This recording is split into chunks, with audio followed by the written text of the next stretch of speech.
नमस्कार। राजकीय कन्या महाविद्यालय खेरवाड़ा के यूट्यूब चैनल पर आपका हार्दिक स्वागत है। आज हम जिस टॉपिक को ले रहे हैं बीए सेकेंड ईयर प्रश्न पत्र प्रथम इकाई 5 ऋतुकालीन काव्यधारा, उसकी प्रवृत्तियाँ और विशेषताओं से संबंधित है। पिछले वीडियो में हम पढ़ चुके हैं कि जो ऋतुकालीन काव्यधारा है उसको प्रमुख 3 भागों में बांटा गया है, जिसमें ऋतुबद्ध काव्यधारा, ऋतुसिद्ध काव्यधारा और ऋतुमुक्त काव्यधारा, और एक अन्य काव्यधारा है वो ऋतुत्तर काव्यधारा। ऋतुबद्ध काव्यधारा की प्रमुख प्रवृत्तियों और प्रमुख कवियों का अध्ययन करने के बाद आज हम ऋतुमुक्त काव्यधारा की जो प्रमुख कवि है और उनकी जो भी प्रवृत्तियाँ हैं भावगत और शिल्पगत, उनका आज हम अध्ययन करेंगे। ऋतुमुक्त काव्यधारा में जो भी कवि है, या यूं कहे कि इस धारा के कवियों ने प्राय सभी प्रकार के रीति बंधनों से मुक्त होकर काव्य की रचना की है। वस्तुतः इस धारा के ऋतुकालीन कवि स्वच्छंदतावादी थे। उन्होंने अपने काव्य में नायिका भेद, अभिसार, रस विवेचन, गुण दोष विवरण आदि का वर्णन नहीं किया। वे मनोगत आवेश के प्रभाव से कविता रचते थे। इस कारण उनके मुक्तक काव्य भाव प्रदान, आत्मपरक और व्यक्तिपरक है, और इनके जो ही कविता है या काव्य है उसमें मानस से श्रृंग की रमणीयता और हृदयगत अंतर्वेदना की सशक्त व्यंजना मिलती है। इसमें ऋतुबद्ध या ऋतुसिद्ध कवियों की तरह पांडित्य प्रदर्शन की प्रवृत्ति नहीं दिखाई देती। उन्होंने श्रृंगार का आश्रय लिया, परंतु उसमें सुरत विलास एवं मांसलता का अभाव है। उन्होंने प्रेम की मार्मिक पीर और अनुभूतियों की गहराइयाँ हैं, भावों की सूक्ष्मता, अभिव्यक्ति की सशक्तता और प्रेम की आत्मिक अनुभूति उनकी कविताओं का मुख्य विषय है। इस धारा के जो भी कवि है, उन्होंने अपनी हृदयगत वेदना, प्रेम की पीर से प्रभावित होकर कविता की रचना की है, और इनकी रचनाओं का मुख्य उद्देश्य राज दरबार का मनोरंजन करना नहीं था, अपितु अपनी हृदयगत व्यंजना का प्रदर्शन करना था। और इन्होंने कविता की रचना सहज रूप से की है, सजग होकर अलंकार, रस, ध्वनि इत्यादि का पांडित्य प्रदर्शन नहीं किया है, जैसा हम ऋतुबद्ध काव्यधारा में देखते हैं। हालांकि ये भी दरबारी कवि थे, लेकिन उन्होंने जो भी दरबारी इन पर नियंत्रण था या जो भी दरबार की चाटुकारिता थी, उससे प्रभावित नहीं होकर अपने काव्य की रचना की है। ऋतुमुक्त काव्यधारा के जो प्रमुख कवि है उनमें जो नाम है वो है घनानंद, बोधा, ठाकुर और आलम। ये प्रमुख कवि है, जिसमें सर्वप्रमुख कवि है वो है घनानंद। कवि घनानंद की जो रचनाओं की संख्या है वो 39 यानी 39 बताई जाती है, लेकिन इसमें जो प्रमुख है वो है सुजान हित, योग वेली, इश्क लता, विरह लीला और प्रेम पत्रिका है। दूसरा जो प्रमुख कवि है वो है आलम। आलम की प्रमुख रचनाएं हैं वो है माधवानल, काम कांदला, श्याम सनही और आलम केली। तीसरे कवि है वो है ठाकुर, जिनकी प्रमुख रचना है ठाकुर ठसक और ठाकुर शतक। और जो बोधा है उनकी प्रमुख रचना है वीरवारिश। इन सभी कवियों ने अपने काव्य में प्रेम की निर्मलता, अनन्यता एवं सरलता का चित्रण किया है और इनके प्रेम में सूफी संतों का प्रभाव दिखाई देता है। भावों की अभिव्यक्ति में इस धारा के कवि अत्यंत सफल रहे हैं। अब हम रीति मुक्त काव्य धारा की प्रमुख जो भावगत विशेषताएं हैं या प्रवृत्तियां हैं उनका अध्ययन करेंगे। रीति मुक्त काव्य धारा की जो प्रमुख विशेषता है या प्रवृत्ति है वो है स्वच्छंद प्रेम का चित्रण। सूरदास प्रभृति कृष्ण भक्त कवियों द्वारा निरूपित कृष्ण और गोपियों का स्वच्छंद प्रेम रीतिमुक्त काव्य धारा के कवियों के आकर्षण तथा प्रेरणा का स्रोत रहा। इन्होंने प्रेम का सहज स्वाभाविक वर्णन किया। उसमें नायक नायिका भेद नहीं है। इसमें रीति कवियों की कृत्रिमता और मांसलता का अभाव है। यह ऐन्द्रिक अनुभव की वस्तु नहीं बल्कि सूक्ष्म साधना का विस्तार है। इसके संबंध में गंधानंद का कहना है, इनकी एक कविता का अंश है, अति सुदो सने को मार्ग है जहाँ नेकू श्यानम बांक नहीं, जहाँ सांचे चले तजी आपनापो जिज के कपटी ते निशांक नहीं।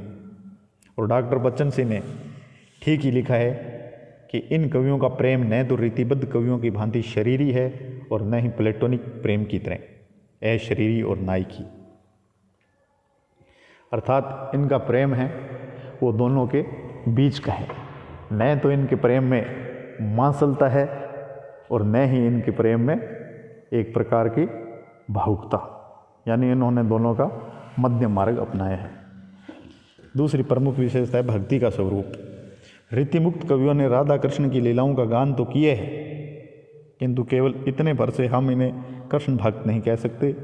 इनके राधा कृष्ण सामान्य नायक नायिका मात्र है।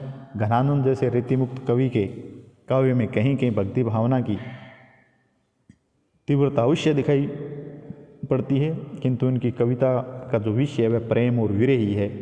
उन्होंने परिक्रिया के रूप में श्री कृष्ण के प्रति हृदय का निवेदन किया है। अगली विशेषता है भाव प्रवणता। रीतिमुक्त कवियों की कविताओं में भाव प्रवणता की प्रधानता है।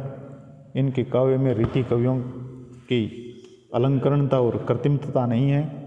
घनानंद ने प्रीति को पटरानी और बुद्धि को दासी कहा है। इसी क्रम में अगली विशेषता है विरह की प्रधानता। रीतिमुक्त काव्य में विरह की प्रधानता है। इनका प्रमुख कारण प्रिय की निष्ठुरता है। निष्ठुर प्रिय को प्रेमी की कोई चिंता नहीं है। इसी आधार पर विरह की मार्मिक अभिव्यंजना घनानंद की काव्य में हुई है। मछली का प्रेम भी उतना तीव्र नहीं है जितना घनानंद का प्रेम सुजान के प्रति है। घनानंद लिखते हैं, हेन बहे जल मीन हदीन कहाँ कचुमो अकुलानी समाने, नीर सने ही लाए कलंक निराश आवे, कायर त्यागत प्राणी। अगली विशेषता है सौंदर्य का चित्रण। रीतिमुक्त कवियों ने नायिका के सौंदर्य की झांकी बहुत ही सुंदर तरीके से उपमानों से अंकित की है। इनके द्वारा चित्रित सुंदर मुख, गोरा रंग, बड़ी बड़ी आंखें, सबका मन को मोहित कर देने वाली वाणी है। जब वह बोलती है तो ऐसा लगता है जैसे फूल जल रहे हैं। उनका अंग प्रत्यंग शोभा से युक्त है। घनानंद लिखते हैं सुजान के बारे में, सुजान जो इनकी प्रेमिका थी, झलके अति सुंदर आनन गोर छके, दृग्राजत काननी छवे, हंसी बोलन में छवि फूलन की, उर ऊपर जाती हवे। इसी क्रम में अगली विशेषता प्रांजल भाषा।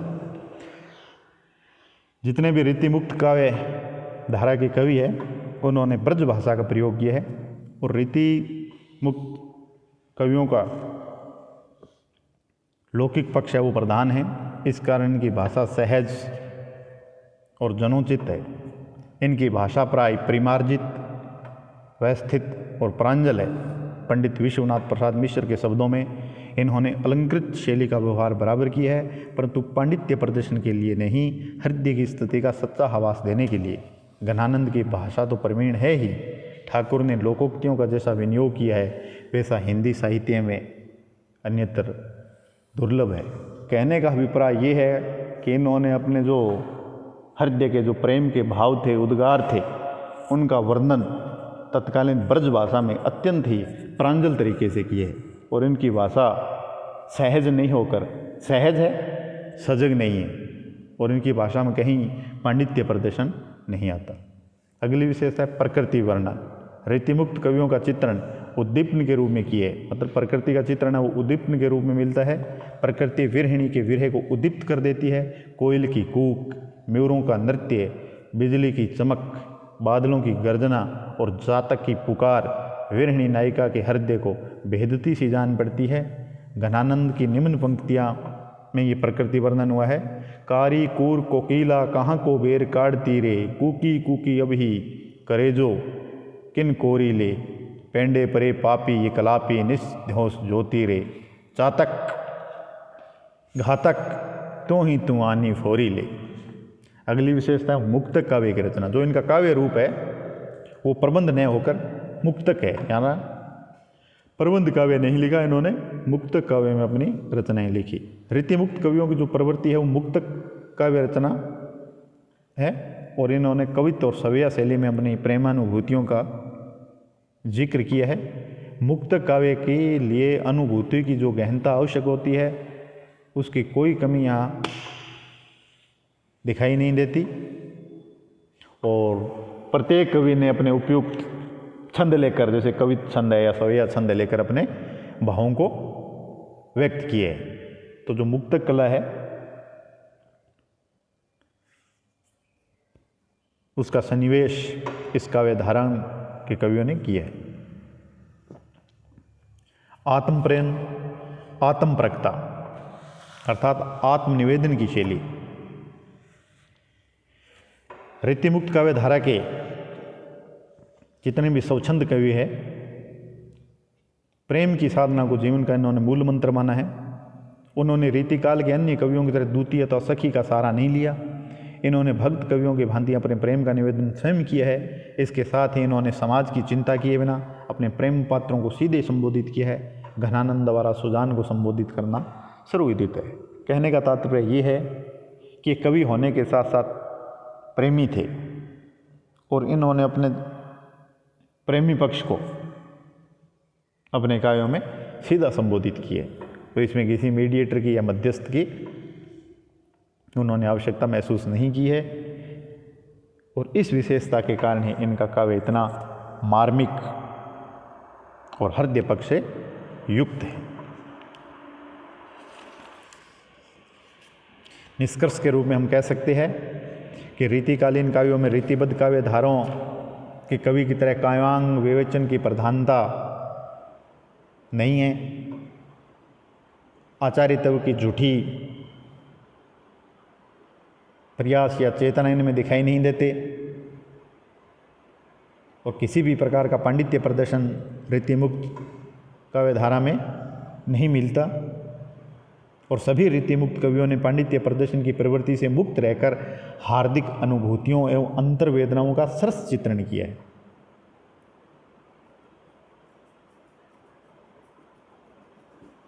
और कला पक्ष में कला पक्ष के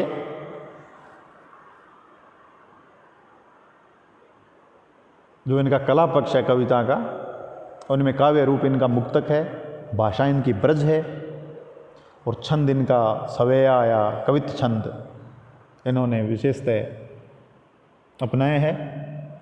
और